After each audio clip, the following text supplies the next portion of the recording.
ನಮಸ್ಕಾರ ವೀಕ್ಷಕರೇ, welcome to world round with Arun YouTube channel. ಈ ವಿಡಿಯೋದಲ್ಲಿ ಎಷ್ಟು ವಿಕಲಚೇತನರಿಗೆ ಸ್ಫೂರ್ತಿ ದೀಪವಾಗಿರುವ ಪ್ಯಾರಾಒಲಿಂಪಿಕ್ಸ್ನ ಇತಿಹಾಸ ಮತ್ತು ನಮ್ಮ ಭಾರತದ ಆಟಗಾರರು ಮಾಡಿರುವ ಸಾಧನೆ ಎಂತೆದ್ದು ಎಂದು ಈ ವಿಡಿಯೋದಲ್ಲಿ ಕಂಪ್ಲೀಟ್ ಆಗಿ ತಿಳಿದುಕೊಳ್ಳೋಣ. ಬನ್ನಿ ವೀಕ್ಷಕರೇ.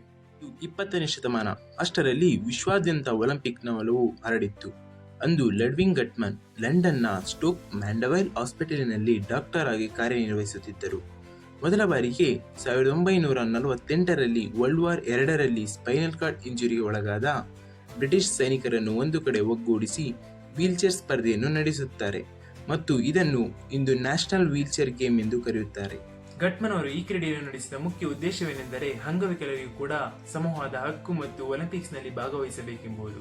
ಹಾಗೆ ಈ ಕ್ರೀಡೆಯನ್ನು ಪ್ರತಿ ವರ್ಷ ಇಂಗ್ಲೆಂಡ್ ದೇಶದಲ್ಲಿ ನಡೆಸುತ್ತಾ ಬಂದರು ಮತ್ತು 1952ರಲ್ಲಿ ಡಚ್ ಮತ್ತು ಇಸ್ರೇಲ್ ದೇಶಗಳು ಈ ಕ್ರೀಡೆಯಲ್ಲಿ ಭಾಗವಹಿಸಿದರು ಮತ್ತು 1960ರಲ್ಲಿ 9th ಆನ್ಯುವಲ್ ಗೇಮ್ಸ್ ಅನ್ನು ಮೊಟ್ಟ ಮೊದಲ ಬಾರಿಗೆ ಇಂಗ್ಲೆಂಡ್ನ ಹೊರದೇಶದಲ್ಲಿ ಅಂದರೆ ರೋಮ್ನಲ್ಲಿ ನಡೆಸಿದರು. ಹಾಗೆ ಅದೇ ವರ್ಷ ರೋಮ್ನಲ್ಲಿ ಸಮ್ಮರ್ ಒಲಿಂಪಿಕ್ಸ್ ನಡೆಯುತ್ತಿತ್ತು ಮತ್ತು ಈ 9th ಆನ್ಯುವಲ್ ಗೇಮ್ಸ್ ಅನ್ನು ಫಸ್ಟ್ ಪ್ಯಾರಾಒಲಿಂಪಿಕ್ಸ್ ಗೇಮ್ಸ್ ಎಂದು ಕರೆಯುತ್ತಾರೆ. ಹಾಗೆ ಈ ಸ್ಪರ್ಧೆಯಲ್ಲಿ 23 ದೇಶದ 400ಕ್ಕೂ ಹೆಚ್ಚು ಸ್ಪರ್ಧಿಗಳು ಭಾಗವಹಿಸಿದರು. ಅದೇ ರೀತಿ ಪ್ರತಿ 4 ವರ್ಷಕ್ಕೆ ಒಂದು ಬಾರಿ ಸಮ್ಮರ್ ಮತ್ತು ವಿಂಟರ್ ಪ್ಯಾರಾಒಲಿಂಪಿಕ್ಗಳನ್ನು 2 ವರ್ಷಗಳ ಅಂತರದಲ್ಲಿ ನಡೆಸುತ್ತಾ ಬಂದಿದೆ. ಹಾಗೆ ಪ್ಯಾರಾಒಲಿಂಪಿಕ್ನಲ್ಲಿ ಬಳಸುವ ಧ್ವಜ ಬಂದು 3 ಬಣ್ಣಗಳಿಂದ ಕೂಡಿದೆ ಮತ್ತು ಈ ಚಿಹ್ನೆಯನ್ನು ಅಜಿಟೋ ಎಂದು ಕರೆಯುತ್ತಾರೆ, ಅಂದರೆ ಇಂಗ್ಲಿಷ್ನಲ್ಲಿ ಐ ಮೂವ್ ಎಂದರ್ಥ.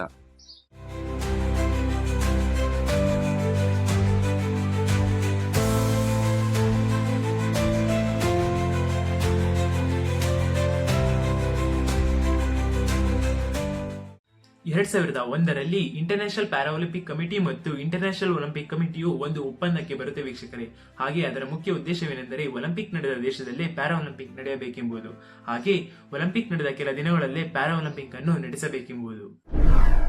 ಹಾಗೆ ನ್ಯೂಜಿಲೆಂಡ್ನ ನೆರೋಲಿ ಫೆರಾಲ್ ಪ್ಯಾರಾಒಲಿಂಪಿಕ್ಸ್ನ ಆರ್ಚರೊಬ್ಬರು ಒಲಿಂಪಿಕ್ಸ್ನಲ್ಲೂ ಭಾಗವಹಿಸಲು ಅವಕಾಶ ನೀಡಬೇಕೆಂದು ಕೇಳುತ್ತಾರೆ. ಅದೇ ರೀತಿ 1984ರಲ್ಲಿ ಲಾಸ್ ಏಂಜಲಸ್ನಲ್ಲಿ ನಡೆದ ಸಮ್ಮರ್ ಒಲಿಂಪಿಕ್ಸ್ನಲ್ಲಿ ಭಾಗವಹಿಸಲು IPC ಅವಕಾಶ ನೀಡುತ್ತದೆ. ಹಾಗೆ ಬಂದ ಕಷ್ಟವನ್ನು ಮೆಟ್ಟಿ ನಿಲ್ಲುವ ಛಲ ಇದ್ದರೆ ಯಾವುದೇ ಕಷ್ಟವನ್ನು ಬೇಕಾದರೂ ಎದುರಿಸಬಹುದು ಎಂಬುದಕ್ಕೆ ಆಸ್ಕರ್ ಪಿಸ್ಟೋರಿಯಸ್ ಒಂದು ಉದಾಹರಣೆ. ಇವರು ಬಂದು ಸೌತ್ ಆಫ್ರಿಕಾದ ಸ್ಪ್ರಿಂಟರ್ ಮತ್ತು ಇವರು ತಮ್ಮ 2 ಕಾಲುಗಳನ್ನು ಕಳೆದುಕೊಂಡಿರುತ್ತಾರೆ.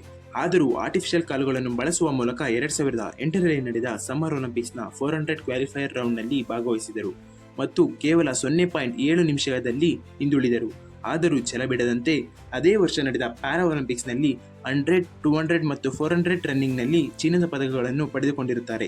ಅದೇ ರೀತಿ ತ್ರಿಸ್ಕಾ ಜಾನ್ ಅಮೆರಿಕದ ಮಹಿಳೆ ಒಟ್ಟು 55 ಮೆಡಲ್ಗಳನ್ನು 1980ರಿಂದ 2004ರವರೆಗೆ ನಡೆದ ಪ್ಯಾರಾ ಒಲಿಂಪಿಕ್ಸ್ನಲ್ಲಿ ಗೆದ್ದಿದ್ದಾರೆ ಮತ್ತು ಅದರಲ್ಲಿ 41 ಚಿನ್ನದ ಪದಕಗಳನ್ನು ಗಳಿಸಿದ್ದಾರೆ. ಹಾಗೆ ನಾರ್ವೆಯ ರೆಗ್ನಿಲ್ ಮಿಕ್ಲಿಬಿಸ್ಟ್ ಅವರು ವಿಂಟರ್ ಪ್ಯಾರಾ ಒಲಿಂಪಿಕ್ನಲ್ಲಿ 22 ಪದಕಗಳನ್ನು ಗೆದ್ದಿದ್ದಾರೆ. ಅದರಲ್ಲಿ 17 ಚಿನ್ನದ ಪದಕಗಳು ಆಗಿದೆ.